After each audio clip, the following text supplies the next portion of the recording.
Sumuko sa pulisya kaninang madaling araw ang professional basketball player na si Jan Amores na nahulikam na namaril ng isang lalaki sa Lumban, Laguna. Lumang siya magbigay ng pahayag. Live mula sa Laguna, may unang balita si Bea Pinlac. Bea?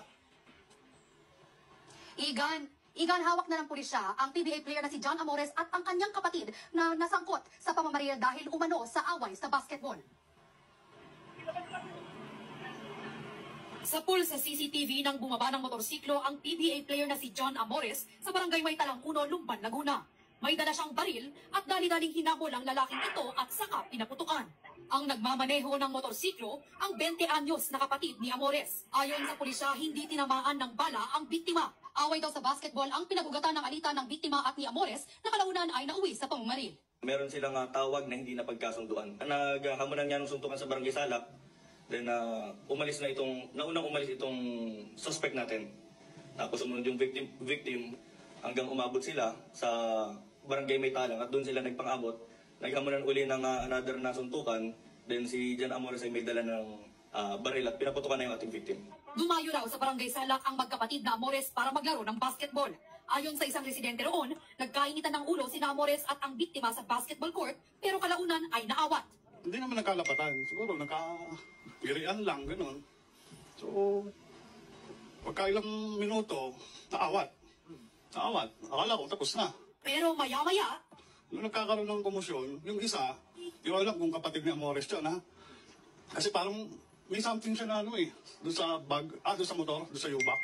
matapos ang ilang oras na paghahanap sa magkapatid, magkasunod silang sumuko sa pulisya mag-aalas 2 kaninang madaling araw. Nag-voluntary surrender po siya dito sa ating station dahil nagkakaroon na nga rin daw po ng threat sa kanilang buhay, sa kanila pareho. O yun lang po ang napagdesisyonan nila na natatakot na sila sa kanilang seguridad.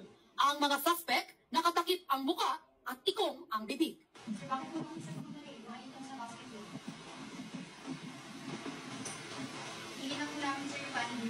Sir, magbibigay ba kayo ng statement, sir, tungkol sa nangyari ng maligay na, sir? Reklamong attempted murder ang kakaharapin ni Amores.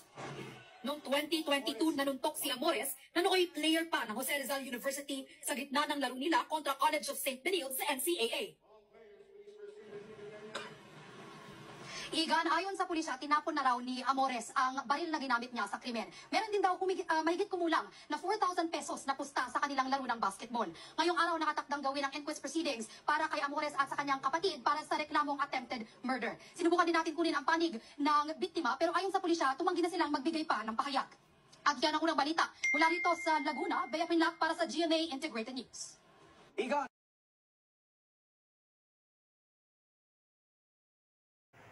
Huwag ka mag-alala.